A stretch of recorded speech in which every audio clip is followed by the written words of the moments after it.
ရှေဥခါကဥတဘဲခုပြမှာယူရီချောမောပြေဆုံးပြီးအစွမ်းတတိနဲ့ပြေဆုံးတဲ့မင်းနန္ဒာစုရဲ့မင်းသားတစ်ပါးရှိခဲ့ပါတယ်။တစ်ဖက်ကန်တကုံမီမှာတော့အလှတရားမှာတန်ဘက်ကင်းနဲ့ရှစ်မွေလုံးစုတဲ့အမျိုးသမီးချိုလေးရှိနေခဲ့ပြန်တယ်။သူနှစ်ဦးရဲ့ကန်ဂျမာဟာမိမိအေယာဝရီရဲ့ရည်စည်းကြောင့်လူထပ်ဖုမှုစံကြေခဲ့ပါတယ်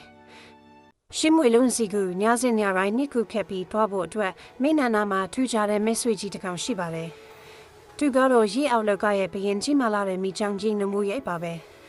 နမိုးရိပ်ဟာမင်းနန္ဒာပေါ်တစ္ဆာရှိလို့သူ့ရဲ့ကြော့ပြင်းပေါ်မှာတည်ဆောင်ပြီးချစ်သူရှိရောက်ခုညစဉ်ဖူးဆောင်ပြီးခဲ့ပါတယ်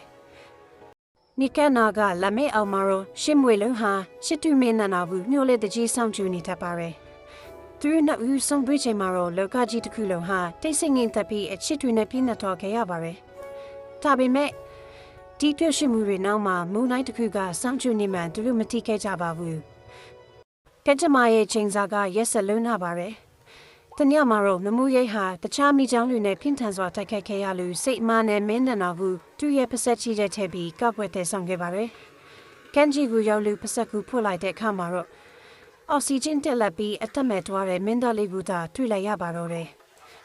ရှစ်တူမင်းနန္ဒာခွဲလွန်တော်တာကူတိလိုက်ရတဲ့ရှစ်မွေလုံးဟာလည်းခင်ခွဲမတက်မှုကျွေရဲ့ကပတက်ခဲ့ရပါတယ်။နောက်ဆုံးမှာတော့သူမဟာလည်းချစ်တူနောက်ကူရှင်ခွဲနာကြပြီးလိုက်ပါသွားခဲ့ပါတယ်။သစ္စာရှိတဲ့နမိုးရိပ်ကြီးကတော့နောက်တစ်မျက်ရည်တွေနဲ့တူခီးအောက်ကပါတဲ့ကူထာဝရငွေရှုွယ်ပျောက်သွားခဲ့ပါတော့တယ်။ဒါဟာမြမသမိုင်းမှာထာဝရမေမရနိုင်တဲ့ရှစ်မွေလုံးနဲ့မင်းနန္ဒာ